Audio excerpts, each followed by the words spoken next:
Today is a special day. After 6 months of travel, the Perseverance rover is going to land at Jezero crater on Mars. Today is going to begin its mission, finding traces of life on the red planet.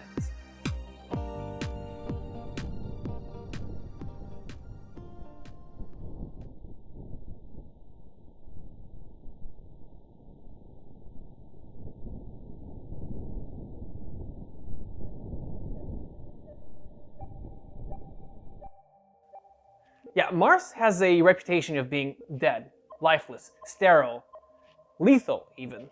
But it wasn't always like this. Its valleys and canyons paint us a picture of a once blue and wet planet before its core cooled and froze solid, neutering the planet's magnetic field and leaving its atmosphere defenseless against the solar wind. Millions upon millions of years later, its atmosphere has mostly been blown away and its water has been vaporized off the surface. There is almost certainly nothing left alive. But there might have been, all those eons ago, when Mars was more or less Earth-like. The conditions that led to life's emergence on Earth could easily have existed on old Mars. Really, there's no meaningful difference between the two planets besides their size. Being smaller, Mars's core cooled and froze solid much more quickly than Earth's, which is why we still have a magnetic field, and Mars doesn't. Perseverance's mission will be to find traces of this potential life that could have existed long ago, even if just fossils of microbes.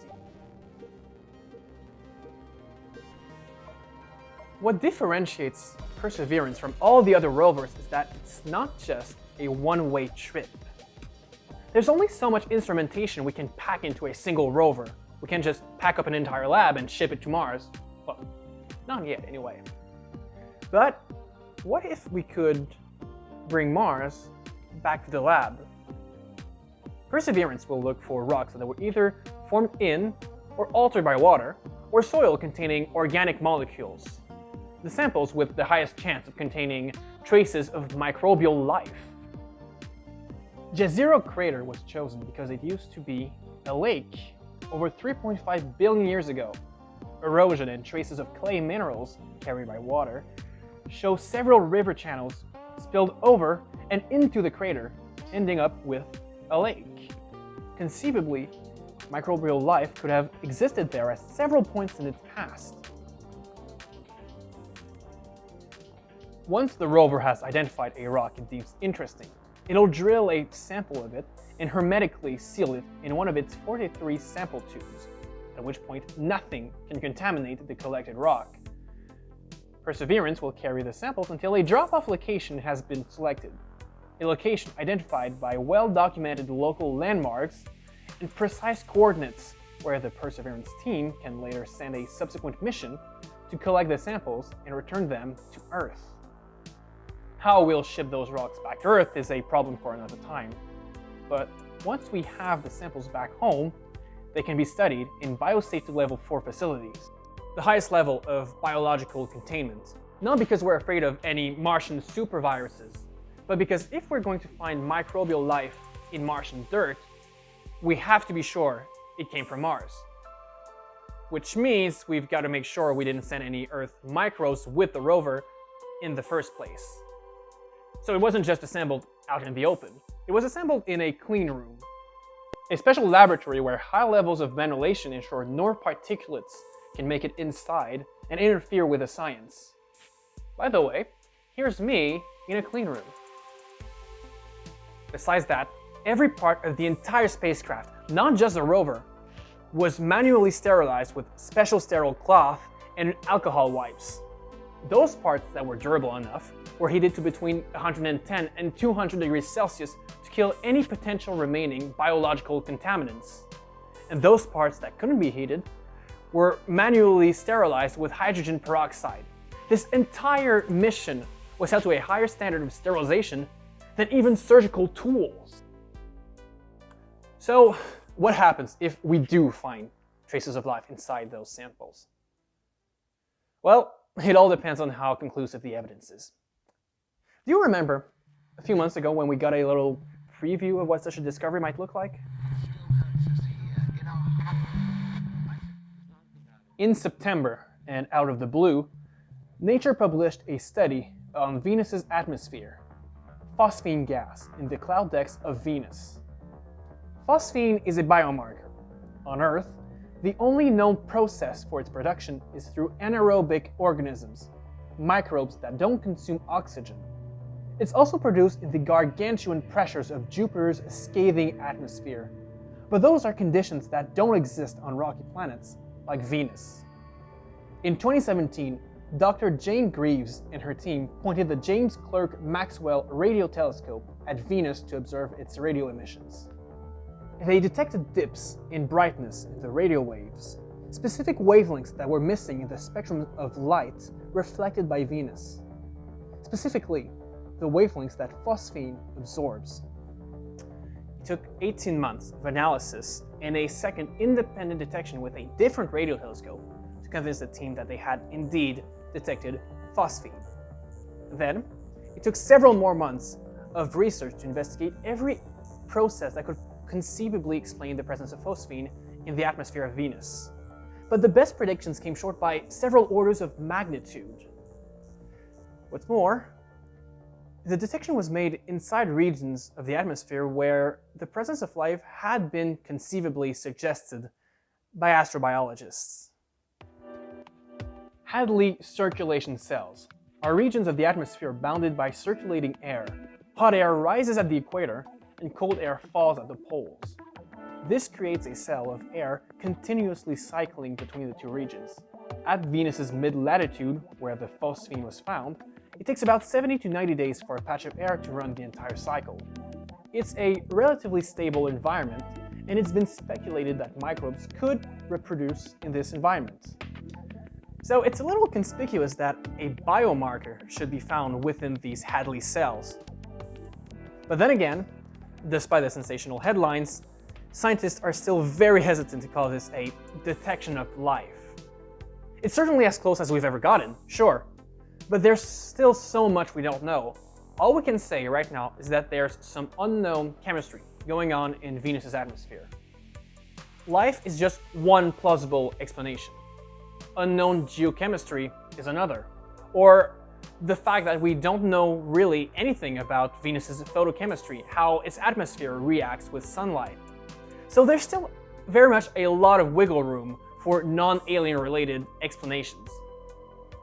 And that's just if the data has been analyzed correctly, and that there is indeed phosphine to be found in the amounts reported. That has come into question lately. Some independent research claims to have found faults in how the data was analyzed, and that there really isn't any phosphine at all. And that's not to say that Greaves and her team did their job wrong. No. Science is difficult. Data analysis is a complex process that can sometimes be ambiguous and open to interpretation. So that's why it's important to have independent studies to confirm the results and verify that the conclusions are the right ones. But even if it turns out there was no phosphine at all, that was still enough to get our imaginations running, to get the headlines to claim that we had found aliens. Enough to get us to wonder, what if there is alien life out there, on Venus, on Mars, or wherever in the solar system? What happens then? If and when the Perseverance samples return with fossilized Martian microbes, if and when a probe returns with a canister of Venusian atmosphere with phosphine-producing bacteria floating inside, we will live another revolution. Not just a scientific one, but also a philosophical one. Copernicus told us the Earth wasn't in the middle. We had a hard time accepting that. And then we discovered the Milky Way, and we had to come to terms with the fact that our solar system wasn't in the middle either. We were just trailing along one of the galaxy's arms, our star like most every other. And then Edwin Hubble discovered the Andromeda Galaxy, revealing that most of the tiny dots in the sky outside the Milky Way were other galaxies. Even our home giant cluster of stars wasn't unique. We've been speculating about alien life for a very long time. Realistically, alien life should exist. There's no apparent reason the set of triggers that led to its emergence on Earth should be unique to us. But how common these triggers are, and how often they yield results like this particular example, is a mystery. Speculating is one thing, knowing is another. If we do find life inside the solar system, the first question will be, how did these life forms appear? Did they emerge independently from us, or was it an example of panspermia, the process through which microbial life from one planet contaminates another? For example, an asteroid impact flinging chunks of Earth into space that later crash into Venus, carrying a few visitors along the way, effectively inseminating a planet where life wouldn't have sprung up otherwise. Or maybe we sent it there ourselves. We have sent many probes to Venus's surface. They were sterilized to the best of our abilities. But the odds of contamination are never quite zero. If alien life has appeared independently on another planet, then it changes how we view Earth itself. Suddenly, our planet isn't special anymore for harboring life. And if it's appeared more than once in a single star system, then it's probably extremely common throughout the entire universe. They say in astronomy there are only 3 significant numbers: 0, 1, and infinity. An event occurring 0 times is impossible. An event being observed once is more or less a statistical fluke. But an event occurring more than once is probably extremely common throughout the entire universe. If we find a second instance of life emerging on its own, we suddenly have a way to learn so much more about how it works. Venus's environment is so radically different from Earth that it is bound to forge a completely different biochemistry. A biochemistry that can then teach us why Earth's biochemistry is the way it is. Discoveries that could, even farther down the line, lead to leaps in ecology, genetics, and medical science. If, on the other hand, we find out these Venusian or Martian microbes are descended from Earth, we could learn a huge amount about evolution and how it is shaped by environmental pressures. I don't know what the philosophical impact of alien life will be. It probably won't affect how you live your day-to-day life. But over time, it will definitely have an effect on how humans view themselves and their world, just like Copernicus did when he put the sun in the middle. We'll have to wonder what our responsibility to these alien microbes will be. Maybe they're a relic of a Mars that was once lush and green. Should we try and preserve them like we protect endangered species on Earth? Or should we let nature run its course, so to say? How do we interact with them once we start colonizing the planet?